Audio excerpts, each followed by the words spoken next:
Yan, kita nyo po mga kasamang hunters yung letter B. Yan o.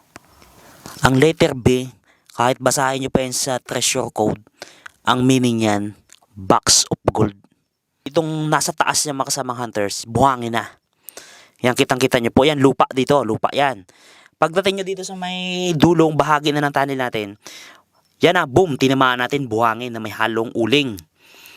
Meaning yan mga kasamang hunters ay baka malapit-lapit na talaga tayo sa hinahanap natin. Ayan, sa pagpapatuloy ng ating treasure operation dahil kanina mga kasamang hunters ay pinasingaw muna natin. Bago natin kunin ay siguro mga 1 oras din nating pinasingaw. Dahil parang medyo may natapon yata na liquid. Ngayon, ang gagawin natin kasamang hunters, ang bibirahin natin ay tanggalin na natin yan. Yan, kitang-kita nyo naman ang direction, yung posisyon. Kaya, yan, meron pang tinamaan na naman, oh. At ang ginawa natin sa kasama nating hunters, pinalagyan natin ng gloves dahil medyo nakakaramdam na yung ating hunters ng kakaiba eh. Medyo naninikip na ating dibdib ng mga hunters natin. Sabi ko, epekto na ito ng mga pinanggagawa natin dito sa tunnel. Yan, meron pang isa na naman, oh. Pambihira talaga. Yan ang matapang. Cyanide to eh. Yan, oh. Kita-kita nyo yung mga kasama hunters, mag-ingat kayo dyan. Yan, kut-kutin mo pa dyan. Yung blue na bote, ito ay sumisimbolo din sa underwater. Kaya ito ang kinakatakot natin mga kasamang hunters. Kaya ang iniingatan natin dito mga kasamang hunters, yung makontaminate yung ating tunnel. Kaya tayo kahit medyo hindi dyanong matibay yung ating PPE, yung protection natin dito.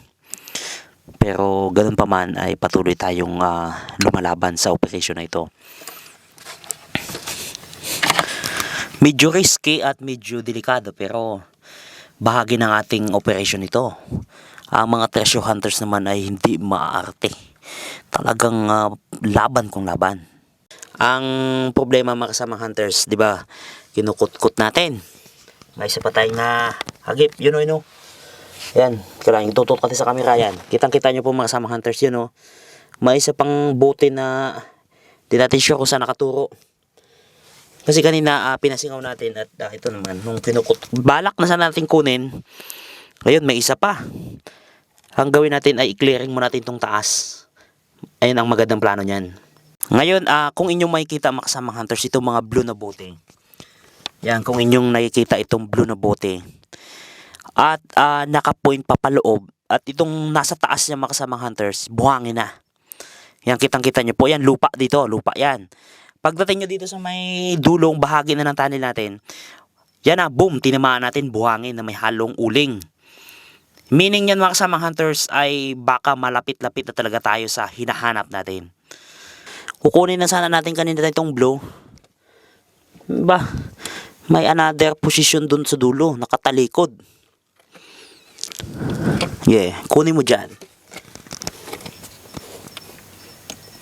Yan, sige, dyan. Yan, ingatan mo lang na wag magalaw ang posisyon yan.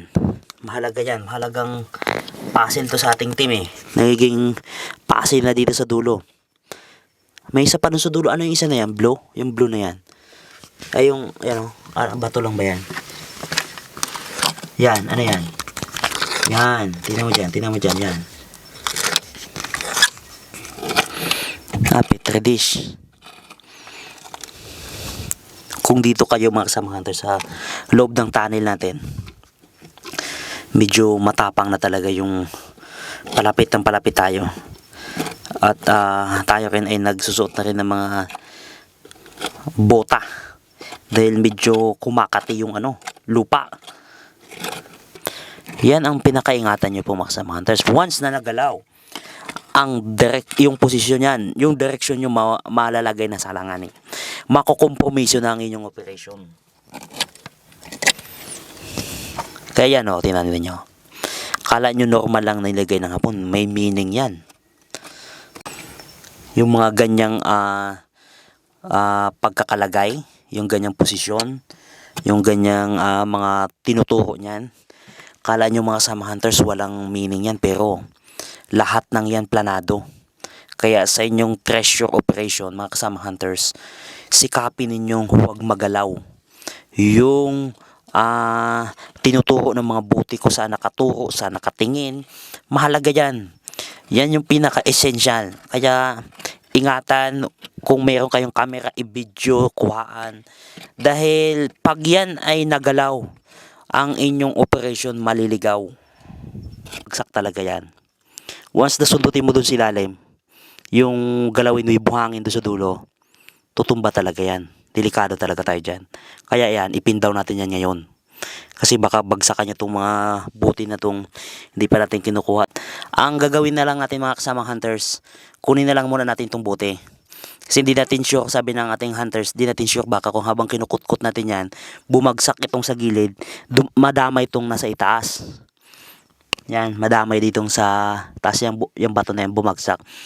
Dahil meron naman tayong record, itong camera, itong napapanood nyo. Alam nyo naman natin kung ano ang posisyon. Kunin na lang natin itong dalawa.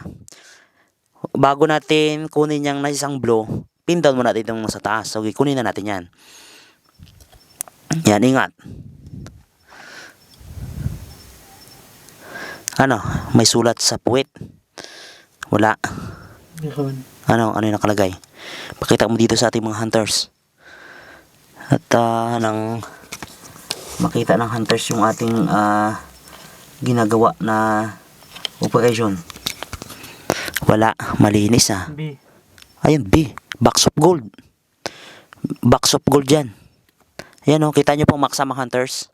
Ang letter B, kahit basahin nyo pa yan sa treasure code, ang meaning yan, box of gold. Yan klaro yan. Yan klaro yan. Kahit basahin nyo sa code yan mga kasamang hunters. Kukunin pa natin itong isang kasama niya. Letter B, tingnan natin yung posisyon. Tigas may liquid Ingat. Ang liquid na yun, baka lasa niya, natapon na. Letter B rin. Letter B din. Ayan, parehas letter B. Box of gold talaga to. Teka lang itutukan natin. Yan. Letter B. Walang halong yan mga kasamang hunters. Klarong talaga yan. Klaro yan Hindi yan imahinasyon. Totoo yan letter B. Basahin nyo sa code yan. Nasa code yan. Hinihikayat ko na basahin nyo yan mga kasamang hunters. At i-comment ninyo kung ano ang inyong masasabi dyan. Panalo. Yan dalawa. Ang gagawin natin ay ipin down na natin itong mga kasamang hunters dahil magiging panganib talaga sa team natin to. Yan, sige. Tumba mo na yan. Mautak ang hapon. Tandaan nyo yan mga kasamang hunters, huwag kayong papaling lang. Bago nila ilagay ang treasure, naglagay talaga ng trap at siguradong maniningil talaga yan ng sa inyong team. Mayroon talagang madidisgrasya pag hindi mag-ingat. Pero dahil tayo ay sa inyong mga tulong at mga advice, shout out sa mga hunters natin na patuloy na nagbibigay sa atin ng kaalaman at paalala. At kami din ay natutuwa sa inyong mga kasamang hunters dahil ang inyong suporta ay nasa lagi sa inyo. Tingnan nyo. Kitang-kita nyo po. Kunting pitik lang, di ba? Kita nyo po mga kasamang hunters, kunting pitik lang, ang laking bato. Ayan yan ang sinasabi ko. Simpleng trap yan pero planado yan. Hindi yan basta nilagay lang dyan na walang walang purpose. Lahat yan mayroon yang reason at purpose yan. Kaya nakalagay mo isang pitik lang laglay kung nandun tayo. Tapos ang laso natin ang ating mga operation. Laki talas pa naman. No? Trap to ng sa gamot. Sa gamot. Pag bumagsak, pag nabasag yung gamot, sisingaw. Yan sabi ko. Yan ang sinasabi ko mga kasamang hunters. Ayun pa, tayo sa dulo mamaya-maya. Kunin natin yung buhangin na yan.